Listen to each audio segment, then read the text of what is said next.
여러분들 혹시 누군가가 나에게 실수나 또는 잘못을 했을 때 얼마나 참아주십니까? 가까운 예로 여러분들 자녀를 키워보셨으니까 자녀들이나 또는 배우자나 또는 가까이 있는 사람들이 소위 건든다 그러죠. 이렇게 건드렸을 때 난 얼마나 참는다고 생각을 하십니까?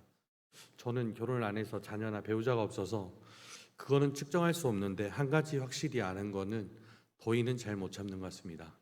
겨울 되면 또 아마 말이 바뀔 겁니다. 추위를 못 참는다고 얘기를 하겠지만 어쨌든 참는 건 잘 못하는 것 같습니다. 그래서 자주 통하지는 않지만 어쩌다 한 번씩 통하는 부모님이나 또는 누나나 동생과 통화할 때 기분 좋게 통화를 마무리를 잘 못하는 것 같습니다. 오랜만에 통화하면 즐겁게 마무리를 해야 되는데 잘 그러지 못하는 거 보면 저는 애지간히 잘 못 참나 봅니다. 그런데 우리가 신앙생활을 하다 보면 동일한 참음들에 대한 생각들을 많이 하게 됩니다. 우리가 하나님을 믿는 게 분명히 나를 구원해 주셔서 나를 자녀 삼아 주셔서 또 죽을 수밖에 없는 그 악의 구렁텅이에서 건져내 주셔서 감사해서 신앙생활을 하는데, 그럼에도 불구하고 우리가 하나님한테 기도를 하잖아요. 하나님, 내가 무엇이 필요합니다. 무엇이 갖고 싶습니다. 또는 무엇을 원합니다라는 그런 원하는 것들이 있을 겁니다. 그럴 때마다 하나님께서 빨리빨리 응답해 주시면 좋은데 때로는 하나님의 때라는 그 한마디에 늦는 것 같아서 때로는 속상하기도 합니다. 또 뉴스나 또 이런 뉴스 같은 걸 보게 되면 지구 반대편에는 전쟁으로 해서 또 왜 그렇게 서로를 미워하고 증오하고 죽여야 되는지, 또 어떤 사람은 또 어떨 때는 또 굶어 죽거나 또는 기상으로 인해서 힘들어하는 사람들은 또 왜 생기는 건지, 그럴 때마다 하나님 왜 그러실까? 분명히 하나님께서는 본인의 형상을 닮은 사람들을 만들어 놓고 마치 괴롭히기 위해서, 또는 하나님이 분명히 구원자임을 맞는데 하나님만 매달리지 않으면 안 되게끔 그렇게 만드시는 건가라고 생각을 하기도 합니다. 그러다 보면 가끔씩 악을 저질렀던 사람들을 보면 그 사람을 볼 때 도대체 하나님은 이 범죄자를, 이 잘못한 사람을 가만두실까? 물론 사람이 만든 법이라는 제도가 있습니다. 그럼에도 불구하고 뉴스 기사를 보면 왜 그런 기사들 있잖아요. 서로 일면식도 없던 사람이 서로 죽이고 또 어떻게 했다라고. 불과 얼마 전까지 연인이었던 사람이, 불과 얼마 전까지 부부였던 사람이, 또 얼마 전까지만 해도 부모였던 사람이 그렇게 서로를 죽이고 이런 걸 사건을 보면 도대체 하나님 살아 계시나? 하나님 도대체 뭐 하셔? 분명히 법이라는 울타리가 있음에도 불구하고 우린 또 그런 생각이 들기도 합니다. 저는 그런 생각들을 합니다. 하나님께서 당장 벼락이를 내려 꽂아서 저 사람 지나가는 길에 태워 죽이시든지 그냥 갑자기 생명을 걷어가셨으면 어땠을까, 이런 분노도 사실 가지고는 합니다. 왜냐하면 아무도 서로 알지도 못했다는데, 알아도 문제인데 알지도 못한 사람을 죽이거나, 세상에 자식이 부모를, 부모가 자식을, 또 서로 연인이었던 사람이, 부부였던 사람이 세상에 서로 죽인다는 말이 됩니까? 그래서 하나님한테, 하나님 어떻게 세상이 이렇게 험합니까? 내가 살아가는 이 땅에 정말 하나님께서 언제까지 이 악들을 바라보시려고 합니까? 라고 얘기를 합니다.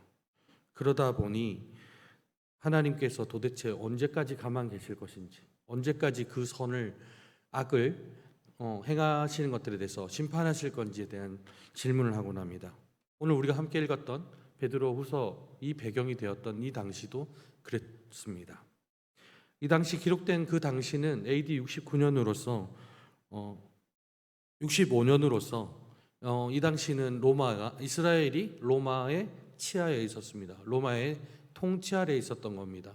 우리나라도 과거에 일본의 통치 아래에 있었던 것처럼 이스라엘도 로마의 통치 아래에 있었던 겁니다. 그럼 그런 반발심이 생기지 않았겠습니까? 문화나 종교나 또는 사회 풍습들이 전혀 다른 나라의 통제를 받다 보니까 서로 반발심이 얼마나 많이 생겼겠습니까?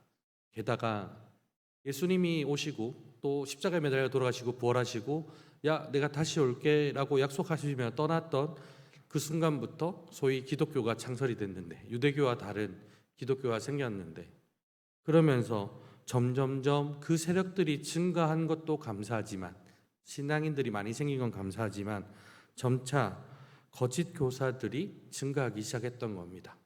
그래서 베드로는 탐욕에 연단된, 그리고 광풍에 밀려가는 안개와 같은, 그리고 멸망의 종이라고 표현하는 이들이 많이 생겼다고 얘기를 합니다. 이들이 점점점 베드로를 향해, 그리고 그리스도인들에게 그런 얘기를 하기 시작합니다. 도대체 베드로후서 3장 3절과 4절에 다음과 같이 얘기를 합니다. 먼저 이것을 알지니 말세에 조롱하는 자들이 와서 자기의 정욕을 따라 행하며 조롱하여 이르되 주께서 강림하신다는 약속이 어디 있느냐?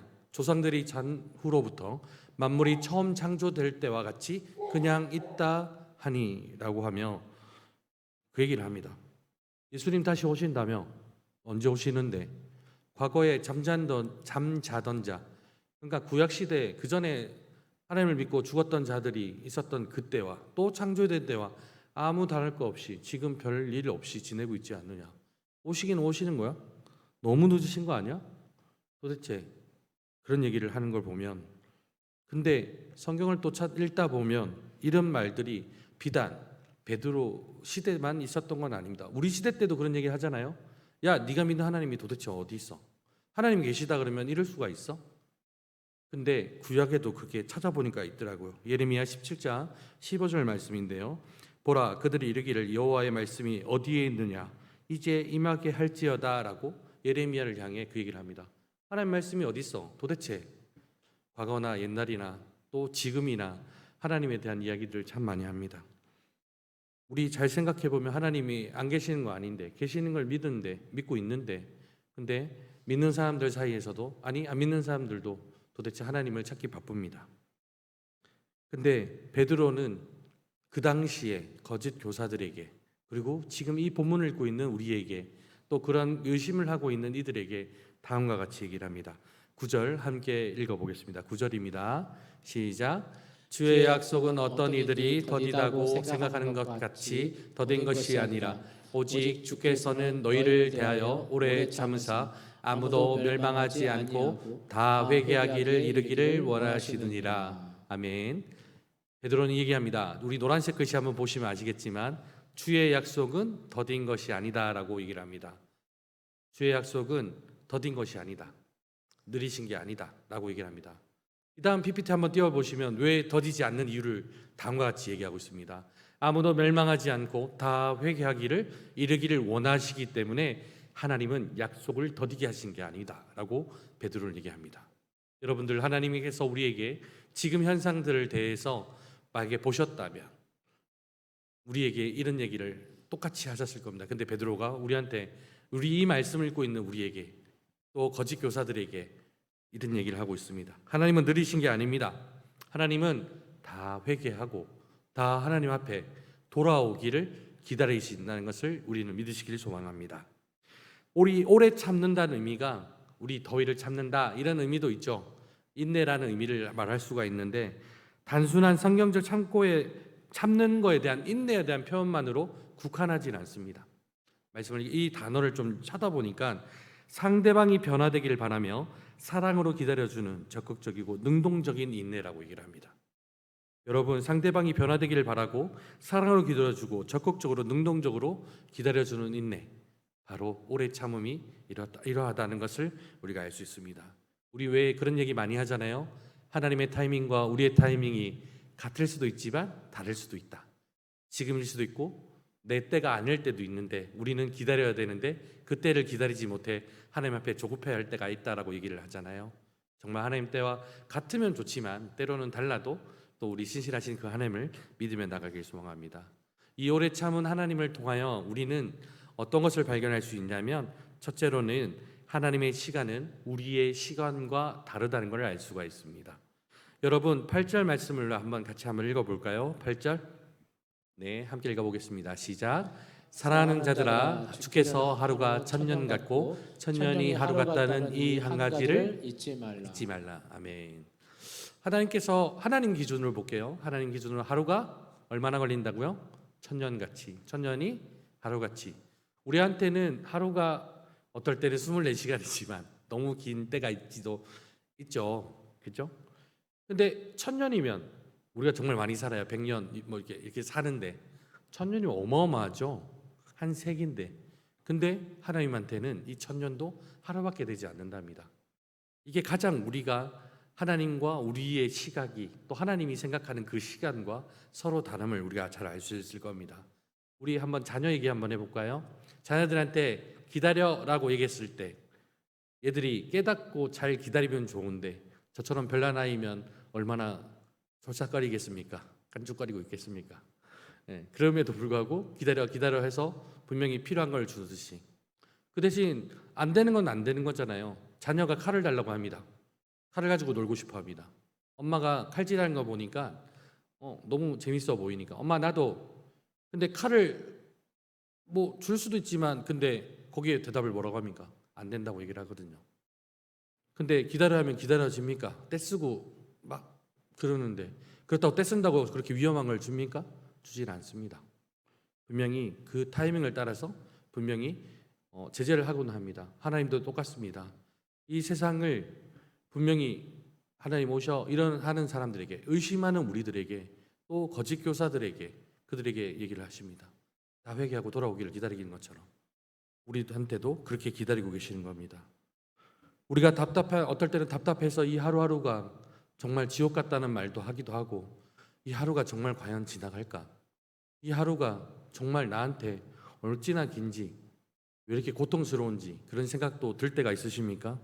그러나 하나님께서는 한 영혼을 구원하기 위한 천년 같은 귀한 시간임을 우리는 알아야 할 것입니다. 우리 잠깐 우리 자신을 한번 돌아볼까요? 우리에게 하나님의 오래 참으심에 대해서 우리는 충분히 알고 있습니다. 왜냐하면 하나님께서는 나 같은 사람도 받아주셨거든요. 나 같은 사람을. 나처럼 부족한 사람을 자녀 삼아 주셨거든요. 내가 몇 대째 믿는 사람인 게 중요한 게 아니라 내가 부모님 때부터 믿어왔던 그 신앙이 중요한 게 아니라 나를 받아주셨거든요. 제가 얼마 전에 15년 만에 같이 군생활했던 선배한테 연락을 했었습니다. 선배님 잘 지내셨습니까? 그렇게 친했던 선배도 아닌데 그러면서 이런저런 얘기하다가 그래 무슨 일을 하고 있는데 교회 일을 하고 있습니다. 그래 나도 교회 가는데 선배님 불교 신자였지 않습니까? 이런저런 얘기하다가 야 너 그러다가 설마 목사 되는 거 아니야? 그 얘기를 했는데 얘기도 하지 않았는데 예 저 좀 있으면 목사 안수 받을 것 같습니다 했더니 근데 그 다음 대답이 너무 놀랬습니다. 내 그럴 줄 알았다. 네 목사 될 것 같더라. 그러니까. 선배님 저 상사를 되게 달고 싶었는데 상사도 못 달고 중사만에 제대했는데 무슨 소리 하십니까? 했더니 아니야 너는 상사보다 목사 되는 게 더 맞는 것 같아. 그럴 것 같더니만 우리 지금 아마 너를 아는 사람들은 아마 그렇게 알고 있을 거야 라고 얘기를 하더라고요. 그러면서 제가 그런 얘기를 했거든요. 선배님 제가 어떤 사람인지 알지 않습니까? 그래 내가 예수 믿어보니까 내가 알겠더라고. 너도 나도 나 같은 사람을 받아준 것만 해도 하나님이 살아계시잖아. 우리 잘 생각해 보시면 나 같은 사람 받아준 사람이 어디 있습니까? 사람은 서로 다투기도 하고 감정이 싸우기도 하는데 하나님은 자녀랍니다. 아빠라 부르랍니다. 그럼 날 또 받아주셔서 또 나를 이끌어 주시기도 하고요. 정말 하나님이 사랑하신다고 얘기하실 때 여러분들 사랑한다 고백하지만 혹시 내 마음의 감정에 따라 변하진 않습니까? 때로는 회개가 필요할 때 정말 회개 다 하십니까? 요것만 꺼내놓고 저거는 숨겨놓고 요거는 다음번에 하고 요거는 이번에 하고 몰아서 하고 혹시 이러지 않으십니까? 하나님께서 손 내밀 때 덥석 하나님 손 잡으십니까? 내 힘과 노력들이 들어가지 않습니까? 내가 애쓰지 않습니까? 근데 이런 하나님께서는 우리를 받아주셨던 겁니다. 때로는 흔들기도 하고 의심도 하고 반항도 했을 겁니다. 또 세상 것을 따라가기도 했을 겁니다. 그러나 하나님께서는 우리를 포기하지 않으시고 우리에게 여전히 손 내미시며 하나님의 자녀로 품어주심을 기억하셔야 됩니다. 세상에 돌아갔을 때도 묵묵히 그 뒷모습을 바라보시면서 하나님께서는 우리를 기다리고 계셨던 겁니다. 그리고 죄를 짓고 있는 그 순간 속에서도 죄의 그 흙탕물 속에 묻어 있을 때도 묵묵히 우리를 기다리고 계셨음을 기억해야 됩니다. 하나님의 오래 참으심은 두 번째로는 하나님의 지연은 인내를 의미합니다. 9절 말씀 우리 함께 읽어보도록 하겠습니다. 9절입니다. 주의 약속은 어떤 이들이 더디다고 생각하는 것 같이 더딘 것이 아니라 오직 주께서 너희를 대하여 오래 참으사 아무도 멸망하지 않고 다 회개하기를 이르기를 원하노라. 이거 말씀을 가장 좋은 예로 제가 뒤에 말씀을 준비하긴 했는데 다 읽으면 너무 길 것 같아서 창세기 6장 14절에서 22절입니다. 노아 이야기 아시죠? 제가 빨리 읽어볼게요. 너는 고페로 나무로 너를 위하여 방주를 만들되 그 안에 카늘들을 막고 역청을 그 안에 칠하라. 내가 만들 방주는 이러하니 그 길이는 300규빗, 너비는 50규빗, 높이는 30규빗이라. 거기에 창을 내되 위로부터 한 규빗을 내고 그 문을 옆으로 내고 상중하 3층으로 할지니라. 내가 홍수를 땅에 일으켜 무릇 생명의 기운이 있는 모든 육체를 천하에 멸절하리니 땅에 있는 것들이 다 죽으리라. 그러나 노아는 내가 내 언약을 세우리니 너는 내 아들들과 내 아내와 내 며느리들과 함께 그 방주에 들어가고 혈육 있는 모든 생물을 너는 각기 암수 한 쌍씩 방주로 이끌어들여 너와 함께 생명을 보존하게 하되 새가 그 종류대로 가축이 그 종류대로 땅에 기는 모든 것이 그 종류대로 각기 둘씩 내게 나아오리니 그 생명을 보존하게 하라. 너는 먹을 모든 양식을 내게로 가져다가 저축하라. 이것이 너와 그들의 먹을 것이 되리라. 노아가 그와 같이 하여 하나님이 자신에게 명하신 대로 다 준행하였더라. 이 말씀 아시죠? 이 말씀은 하나님께서 노아에게 고페르 나무를 가지고 방주를 만들려고 합니다. 몇 년 동안 만들려고 하셨죠? 120년. 120년이면 우리 지금으로 치면 한 사람의 인생입니다. 그때는 생명이 길었으니까 생명이 길어도 120년이 꽤 짧은 시간은 아니죠, 그죠? 근데 그 시간 동안 노아는 8식구와 함께 나무를 나르고 나무를 깎고 또 망치질을 하며 주변 사람들이 뭐라고 했을 겁니까? 아니 날씨가 이렇게 맑은데 지금 우리 이 교회에서 방주를 짓는다고 하면 지나가는 사람들이 그랬을 겁니다. 아니 이렇게 더운데 무슨 비가 온다 그래. 비가 오더라도 잠깐 왔다 말았는데 무슨 방주를 그렇게 만들 만큼 커. 아니 사람 참 미련하게 그거 하나님 정말 비 내리게 한대? 비가 내려봤자 얼마 안 내렸는데 그리고 지금 덥지 물로 지금 이런 상황이 아닐 텐데 무슨 소리야. 그런 얘기를 할 겁니다. 근데 노아는 묵묵히 뚝딱뚝딱 쓱싹쓱싹 나무를 자르고 못질도 하고 또 끼워 맞추면서 또 동물들을 또 안으로 들여 그렇게 하나님께서 비 내리심을 시작했습니다. 근데 한 가지 그러니까 분명히 죄에 대한 심판에 대한 얘기인데 거기에 우리가 또 들여다봐야 될 이야기가 있죠. 하나님은 120년 동안 방주를 만드는 동안 그 사람들이 회개하길 기다렸습니다. 노아를 통하여 물로 심판한다는 것을 알고 있었다면 하나님께서는 분명히 회개하고 하나님 앞에 돌아오기를 바랬던 겁니다. 그러나 사람들의 반응은 비아냥거리밖에 없었는데 그 결과는 무엇이었습니까? 물로 심판을 당할 수밖에 없었습니다. 생각해 보십시오. 하나님께서 우리를 향해 참지 않으셨다면 우리는 구원받을 수 없었습니다. 하나님께서 참지 않으셨다면 우리는 바로 죄 짓자마자 바로 심판받아 벌을 받았을 겁니다. 우리가 신앙생활을 한다고 하는 이 신앙생활 속에 때로는 흔들리고 넘어졌다면 바로 하나님께서 우리를 포기하셔서 손을 놓으셨을 겁니다. 그런데 하나님께서는 묵묵히 우리에게 손 내미셨던 걸 기억해야 됩니다. 우리 앞서 얘기했던 범죄자들 얘기 한번 해보겠습니다. 하나님, 저 사람 그냥 내버려 두실 겁니까? 천벌을 소위 씹어 먹어도 시원찮을 그 사람을 내비 두실 겁니까? 그런 마음이나 생각이 들었다면 우리 이 시간을 통해서 되돌아보길 소망합니다. 우리는 하나님이 아닙니다. 심판자의 자리에 올라서서는 안 되는 사람입니다. 우리는 하나님 자리에 감히 오를 수도 없고 그래서도 안 됩니다. 왜냐하면 우리는 하나님의 피조물이기 때문입니다. 하나님께서는 심판하실 자격이 있는 분이기 때문에 우리는 감히 그 자리에 올라가서는 안 됩니다. 마태복음 7장 3절에는 다음과 같이 기록되어 있습니다. 어찌하여 형제의 눈 속에 있는 티는 보고 내 눈에 있는 들보를 보지 못하느냐 하며 우리 스스로에 대한 잘못을 되돌아보기를 원하십니다. 그리고 하나님께서는 다음과 같이 동일한 사랑을 내리십니다. 하나님께서는 마태복음 5장 45절을 통하여 하나님이 그 해와 악인과 선인에게 비추시며 비를 의로운 자와 불의한 자에게 내려주십니다. 하나님 비와 햇빛을 동일하게 악인과 선인에게 내려주십니다. 그 뒷이야기는 하나님께서 다 맡으심을 우리는 꼭 기억해야 합니다. 그래서 우리는 주변 사람들이, 예수 믿지 않는 자들이 또는 그 범죄자들이 하나님 앞에 돌아오기를 우리는 기도하며 기다려야 합니다. 그들에게 복음을 전해야 합니다. 또 그리고 하나님을 알지 못하고 또 비난하는 이들에게 우리는 하나님의 말씀을 전해야 된다는 것입니다. 하나님의 오래 참으심은 셋째로 하나님의 시간은 반드시 진행된다는 것을 우리는 알아야 됩니다. 하나님의 시간이 지금 아직 오지 않았다 그래서, 예수님께서 오신다고 했는데 아직 오시지 않았다 그래서 안 이루어진다는 건 아닙니다. 예수님이 지금 올라가신 지가 무려 2000년이 지났는데 오시겠어? 아닙니다. 하나님의 말씀은 과거에 진행됐었고 진행되고 있고 진행될 것입니다. 예수님께서 분명히 올라가시면서 다시 오신다고 우리 신앙 고백에도 그렇게 고백을 하고 있지 않습니까? 예수님께서는 분명히 다시 오실 겁니다. 우리 베드로후서 3장 10절 말씀 함께 읽어보겠습니다. 시작. 그러나 주의 날이 도둑같이 오리니 그날 분명히 옵니다. 어떻게 해요? 도둑같이. 근데 가끔씩 그런 분들 있죠.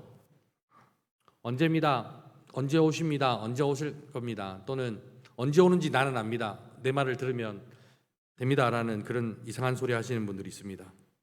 그런 분들은 믿으시면 안 됩니다. 마태복음 24장 36절에 보면 그날과 그때는 아무도 모르고 오직 누구만 안다고요? 아버지만 아시는 그 날임을 우리는 잘 분별할 수 있을 거라 믿습니다. 분명히 도둑같이 오고 그날은 하나님 아버지만 아는 그날은 반드시 오심을 우리는 믿어야 합니다. 하나님께서 오래 참으신다 그래서 하나님의 시간이 진행되지 않고 하나님의 말씀이 멈춰 있는 것 같지만 절대 멈추지 않고 진행되고 있음을 우리는 믿고 기억해야 합니다. 하나님의 말씀이 오래 참음으로 인해서 우리가 마음대로 행동하거나 생각하거나 말을 하거나 그렇게 해서는 안 되고 주의해야 될 것입니다. 우리 11절 함께 같이 읽어보겠습니다. 11절입니다. 시작. 이 모든 것이 이렇게 풀어지리니 너희가 어떠한 사람이 되어야 마땅하냐? 거룩한 행실과 경건함으로. 그래서 우리는 하나님의 오래 참으심을 우리는 거룩한 행실과 그리고 거룩함으로 우리는 준비해야 될 것입니다. 거룩한 행실은 각자에게 맡기신 직장, 가정, 그리고 교회, 그리고 나에게 맡겨진 일들을 하나님 뜻에 드러내도록 정직하고 또 사랑하고 또 존중하며 그리고 본을 보이며 살아야 되는 삶을 살아야 하는 것입니다. 그리고 세상과 구별된 삶을 통하여 우리는 하나님께서 세상과 구별된 삶을 살으라고 건져내심을 우리는 기억해야 합니다. 그리고 경건함은 바쁜 일상 속에서 하나님과 관계를 우선순위로 살아야 된다는 것을 의미합니다.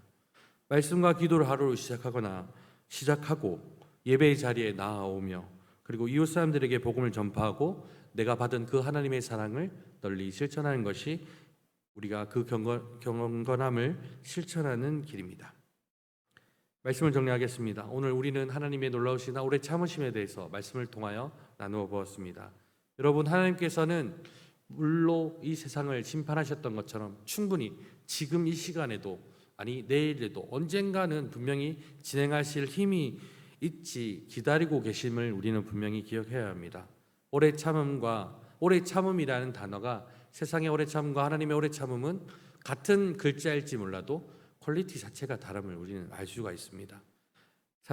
사람의 오래 참음은 때로는 어쩔 수 없어서 또 내가 힘이 없어서 능력이 부족해서 오래 참는다면 하나님은 그런 게 아니라 우리를 사랑하시기 때문에 오랫동안 참고 계심을 우리는 기억해야 합니다. 베드로는 분명히 얘기를 합니다. 아무도 멸망하지 않고 회개하기를 기다리고 있다라고 얘기를 하고 있습니다.